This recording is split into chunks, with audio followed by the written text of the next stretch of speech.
종교개혁자 마틴 루터가 재미있는 말을 했습니다. 새가 머리 위로 날아가는 것은 막을 수 없으나 머리 위에 둥지를 트는 것은 막을 수 있다. 그렇게 말했습니다. 이 말은 우리 크리스찬들에게 주는 의미가 있습니다. 뭐냐 하면은 많은 성도는 새가 머리에 둥지를 트는데도 하나님, 이 새를 제 머리에서 쫓아주세요 라고 기도만 한단 말입니다.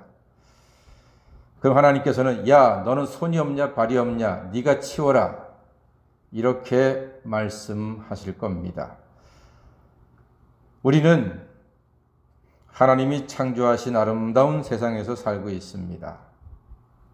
5월의 꽃잔치를 즐기려면 꽃이 있는 곳으로 가야 합니다. 물론 지금 같은 코로나 시절에는 절제를 해야지요. 당연히 절제를 해야 합니다만 우리가 팔다리를 움직여야지만 그래도 꽃을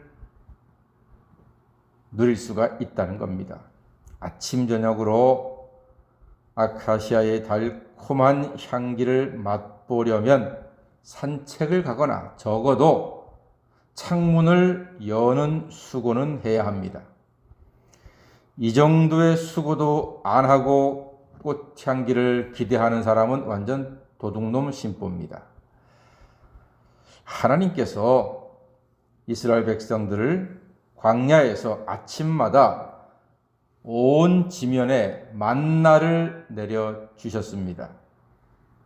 그러면서 하나님 말씀하시기를 그날 아침마다 나가서 그릇에 담아서 먹어라, 그렇게 말씀하셨습니다. 그게 일용할 양식이지요. 밥그릇 들고 방구석에 앉아가지고 하나님 여기에 먹을 거 채워주세요, 여기에 먹을 거 채워주세요 라고 기도하면 하나님 뭐라 하시겠습니까? 야, 나가 주워 담아. 나가 주워 담는 수고는 해야지요. 하나님이 준비하신 거니까. 모든 사람이 그렇게 했습니다. 우리 신앙인도 사회인입니다. 세상에는 신앙인보다 불신자가 훨씬 더 많습니다. 그래서 우리 신앙인도 세상 사람들이 지켜야 하는 규칙을 지켜야 합니다. 규칙을 지키면서 믿음을 지켜야지만 그게 덕이 됩니다. 그래서 교회들이 지금은 방역 때문에 교회에서 밥을 먹으면 안 됩니다. 왜냐하면은 밥을 먹다가 가장 많이 코로나에 감염이 되기 때문입니다. 근데 제가 아는 어떤 교회들은요, 지금도 주일날 밥을 먹는 교회들이 꽤 있어요. 근데 제가 보기에는 그거는 믿음이 아닙니다. 그걸 믿음이라고 하면 안 됩니다. 하나님을 시험하는 것일 수도 있습니다.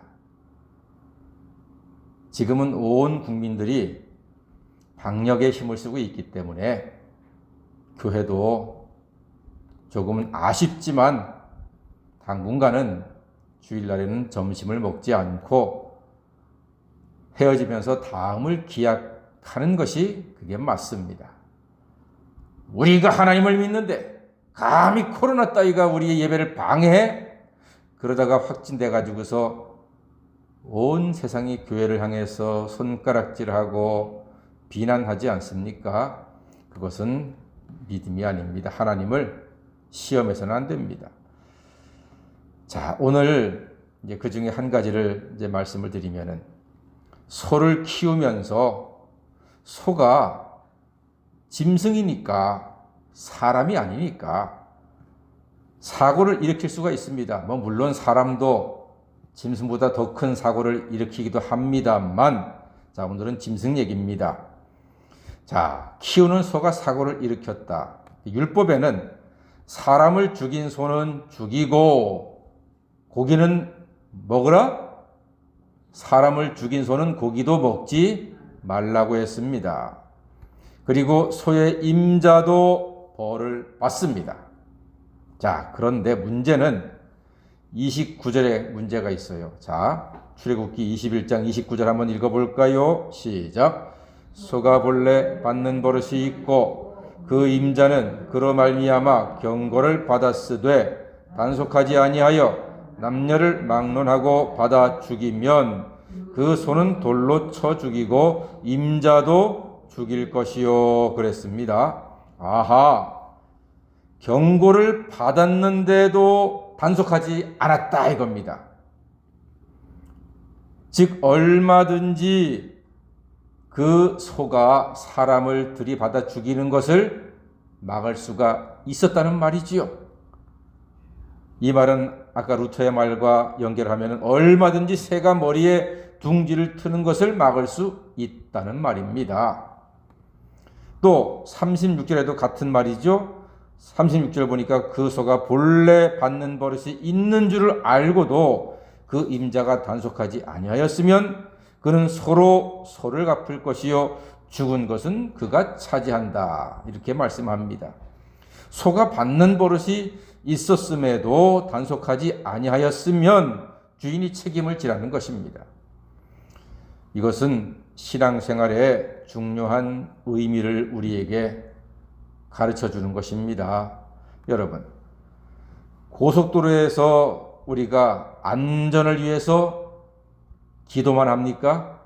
우리 권사님들하고 어디 먼 길 드라이브하고 어디 여행할 때 출발하기 전에 기도하지요. 그럼 기도하면 답니까? 아니죠. 기도했으면은 과속하지 말아야 되고요. 졸음운전 하지 말아야 되고요. 양보 운전도 해야 합니다. 그래야지만 안전하게 운행합니다. 야, 나 기도했어. 막 160, 170 막 달려버리고 신호 무시하면은 그거 하나님이 보호하십니까? 착각하시면 안 되는 거지요. 우리가 건강을 위해서 기도합니다. 하나님 감사합니다. 저에게 건강 주실 줄 믿습니다. 해놓고서 막 잠자기 전에도 배 터지게 먹고 자고 절제를 못하고 맨날 단 거만 잔뜩 먹고 고기만 잔뜩 먹고 운동도 안 하고 걷지도 않는다. 그러면 그 몸이 남아나겠습니까? 그렇게 하는 것은 하나님을 시험하는 것이라 이겁니다. 다이어트도 하고 열심히 걸어야지만 혈압도 당뇨도 비만도 다 감당할 수가 있다는 것입니다.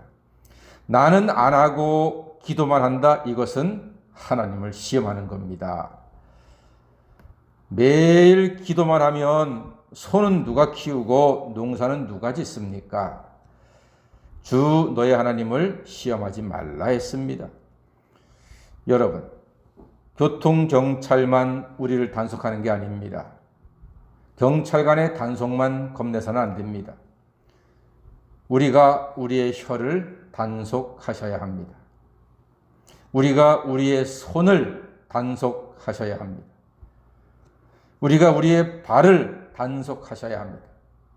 우리가 우리의 주머니도 단속하셔야 합니다.